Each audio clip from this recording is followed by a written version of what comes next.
¿Qué paso queda a tomar luego de este informe? Yo creo que el informe es claro en unas recomendaciones y en unas conclusiones, que significa que la comunidad internacional puede ejercer lo que se llama el principio de protección para evitar que se sigan cometiendo delitos de lesa humanidad, como fue verificado en la investigación y como se logró demostrar. ¿Qué pasos quedan? Que la comunidad internacional tome acciones y esas acciones sean directamente efectivas para impedir no solamente que se sigan cometiendo los delitos, sino para promover acciones de investigación y sanción con respecto a las personas que han cometido estos hechos. ¿Eso implica a los gobernantes de Nicaragua en estas sanciones? Digamos que se han identificado acciones tanto de Daniel Ortega como de Rosario Murillo que llevaron a determinar la responsabilidad en esta cadena de crímenes de lesa humanidad. Así que sí, las acciones son permisibles. Creo que es una forma de persecución que lleva sin lugar a dudas a la discriminación y a la extinción y eliminación de las personas que se consideran o se sospecha que son opositoras del sistema, pero además genera también un cierre de espacios de otros derechos que son fundamentales en el tema del derecho a la información y en el tema del derecho a la incluso profesión de periodistas. Aquí se ven afectados muchísimos periodistas y esto está reflejado en el informe de manera concreta y lleva sin lugar a dudas a que nosotros dentro del mismo informe señalemos cómo han sido perseguidos en estos casos en particular los periodistas. Y lo segundo, los efectos que tiene la pérdida de nacionalidad en Nicaragua, hasta ahora los estamos viendo, los actos de febrero y de marzo son actos que llevan a una necesidad de una profundización porque se está viendo una respuesta con respecto a la familia extendida de las personas que han salido. En esto también cobija los derechos de los niños, de los adultos mayores, de la familia en toda su extensión, que significa mirar también cómo esto es una diáspora que va llevando a la repetición de otros crímenes y que se sigue extendiendo el fenómeno de manera generalizada.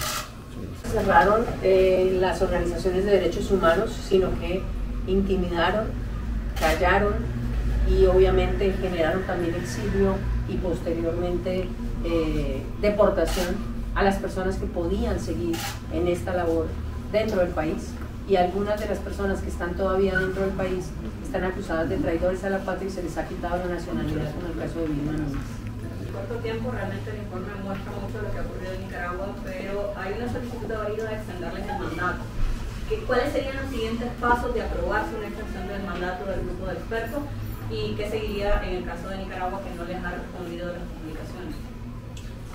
El mandato será renovado, si es que será renovado, 4 de abril, al cerrarse la sesión 52 del Consejo de Derechos Humanos de Naciones Unidas.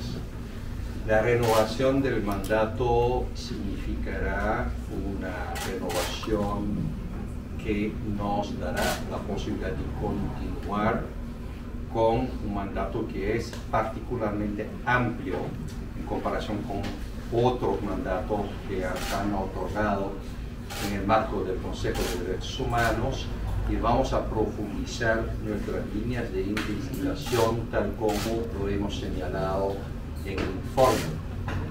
Una línea de investigación será en cuanto a los pueblos indígenas, afrodescendientes y campesinas. Otra será tener una posibilidad de ver las implicaciones económicas y sobre todo que puedan tener una implicación en materia de corrupción de las violaciones que hemos documentado. Y una tercera línea es ver en la cadena de mando los mandos medios, de profundizar en cuanto a los mandos medios implicados en las violaciones detectadas.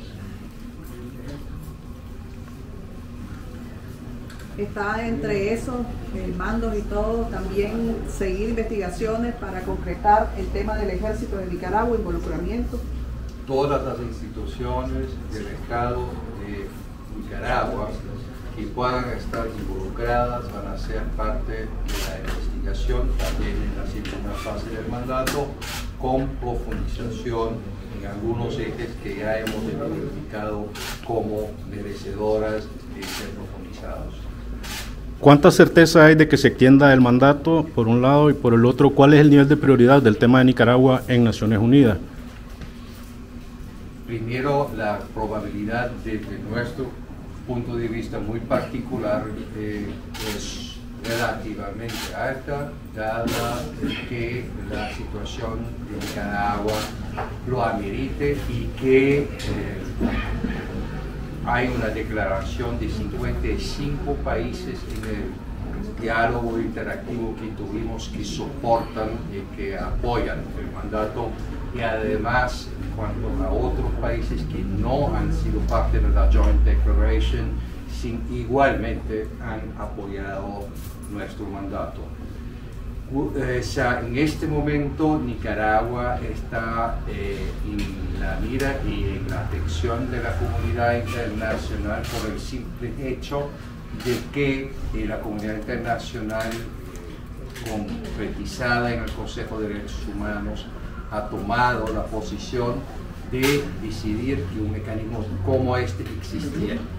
En el momento que el Consejo decide algo de esta naturaleza, es que la situación es muy grave, y es por eso que la comunidad internacional sigue teniéndolo en la mira en el caso de Nicaragua.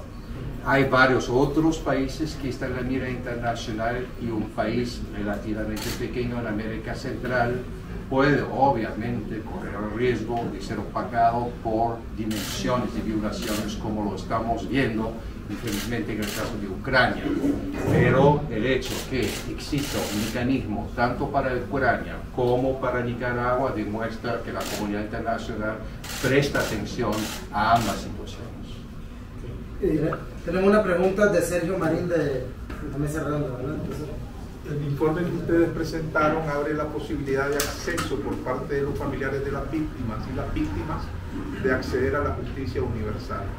¿Qué mecanismo pueden ustedes o podrían ustedes recomendar a las víctimas y a los familiares de las víctimas que han sido afectadas por la dictadura? Dentro del mismo informe se está haciendo relación a dos mecanismos.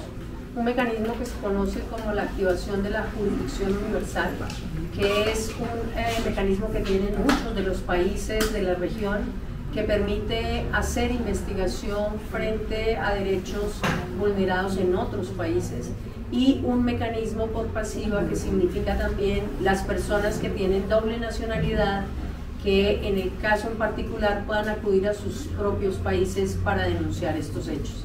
También estamos viendo, y es una posibilidad frente a la realidad hoy en día y en particular del año 2023, que se pueden activar las jurisdicciones donde hay nicaragüenses que están siendo afectados a través de decisiones que están constituyendo delitos transnacionales y que permiten iniciar las acciones en los países correspondientes. Entonces tendríamos una pregunta de Nobel Miranda, luego ya vamos cerrando. A las personas que quisieran apuntarse, por favor solamente levantar la mano.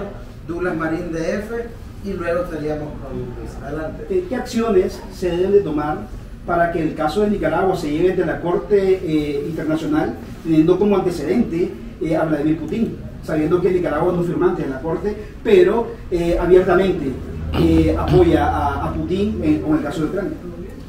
En el caso de la Corte Internacional habría que diferenciar. Hay una Corte Internacional de Justicia y hay una Corte Internacional Penal.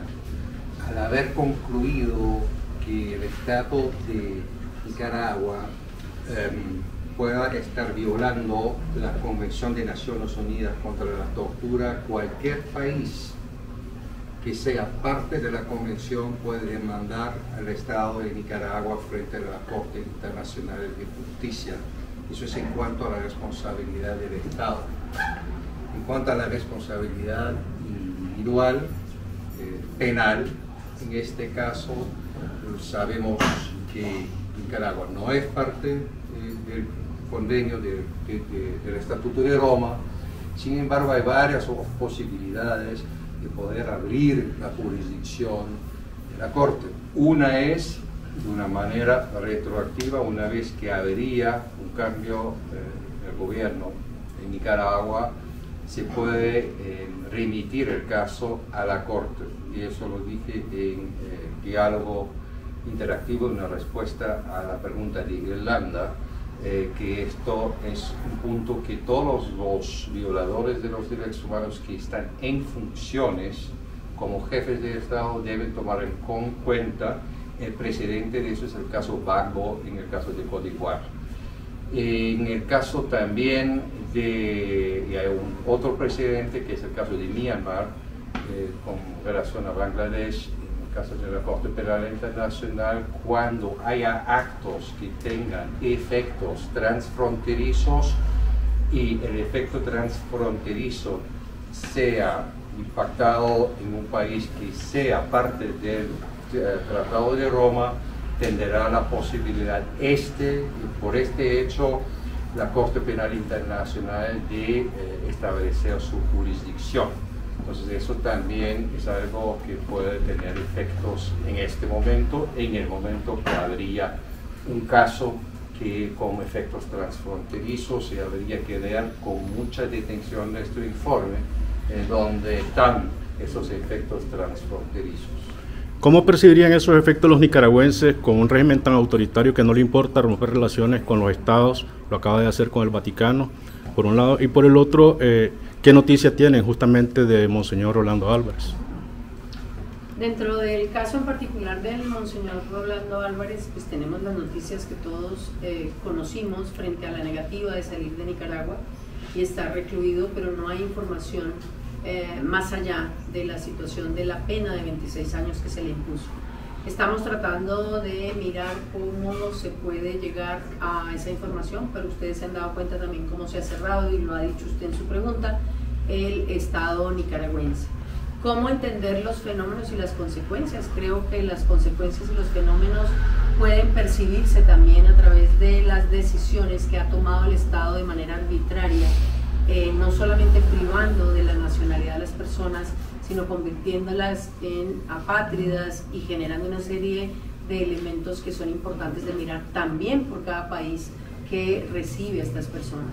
El tema de esas personas se considera que se encuentran en el limbo en este momento.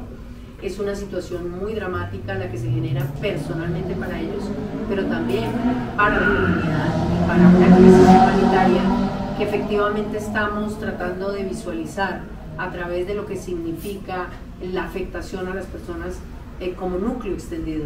No solamente el hecho de quitarles la pensión, de quitarles la existencia jurídica, civil y los derechos, sino también la posibilidad de quitarles los títulos para que sin ninguna discusión estas personas no tengan posibilidad de moverse en ninguna condición.